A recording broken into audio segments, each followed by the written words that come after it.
আসসালামু আলাইকুম এভরিওয়ান, আশা করি সকলে ভালো আছেন। তো আপনারা অনেকে আসলে ইউটিউব অ্যাপসটা ইউজ করেন। তো এখানে আপনারা প্রথমে যখন ইউটিউব অ্যাপসটিতে প্রবেশ করেন, তো এখানে আপনাদের রেকমেন্ডেড হিসেবে যে ভিডিওগুলো আসে এগুলো কিন্তু অটোমেটিক্যালি প্লে হওয়া শুরু হয়ে যায়। তো আপনারা যদি মোবাইল ডাটা ইউজ করেন সেক্ষেত্রে আপনারা চান যে ভিডিওগুলো যাতে অটো প্লে না হয়, আপনাদের পছন্দ অনুযায়ী ভিডিওটা আপনারা প্লে করে দেখতে চান। তো আজকের ভিডিওতে আপনারা এই অটো প্লেটা কীভাবে বন্ধ করবেন সেটাই আমি দেখিয়ে দেবো।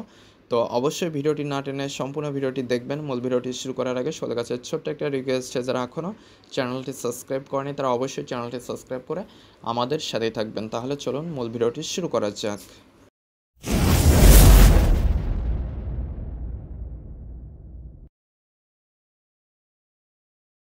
তো প্রথমে আপনারা গুগল প্লে স্টোরে চলে আসবেন, এরপরে ইউটিউব লিখে সার্চ করবেন। তো ইউটিউব অ্যাপসটি আসার পরে যদি আপডেট চাই অবশ্যই আপডেট করে নেবেন, এর ফলে নতুন যে ফিচার্সগুলো এসেছে সেগুলো আপনার অ্যাপসটিতে যুক্ত হয়ে যাবে। তো আমার এখানে অলরেডি আপডেট করা রয়েছে, ওপেন শো করছে, তো আমি ওপেনে ক্লিক করে অ্যাপসটিতে চলে আসছি।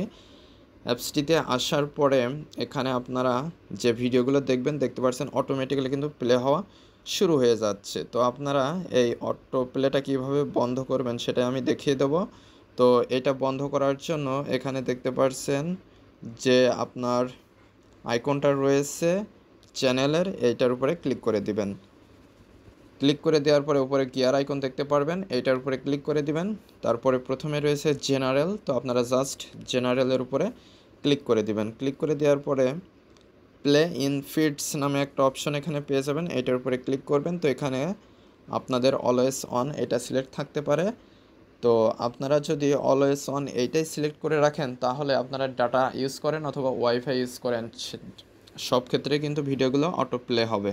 আর যদি ওয়াইফাই অনলি সিলেক্ট করে দেন তাহলে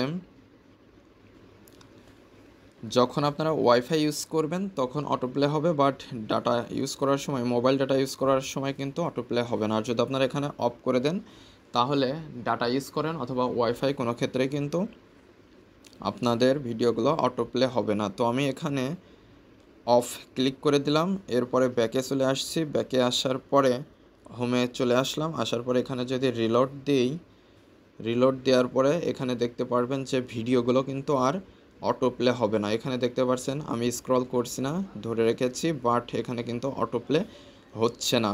তো এভাবে কিন্তু আপনারা আপনাদের ফোনের ডাটাটা সেভ করতে পারেন, আর আপনারা থাম্বনেইলটাও কিন্তু অনেক সময় দেখতে পারবেন।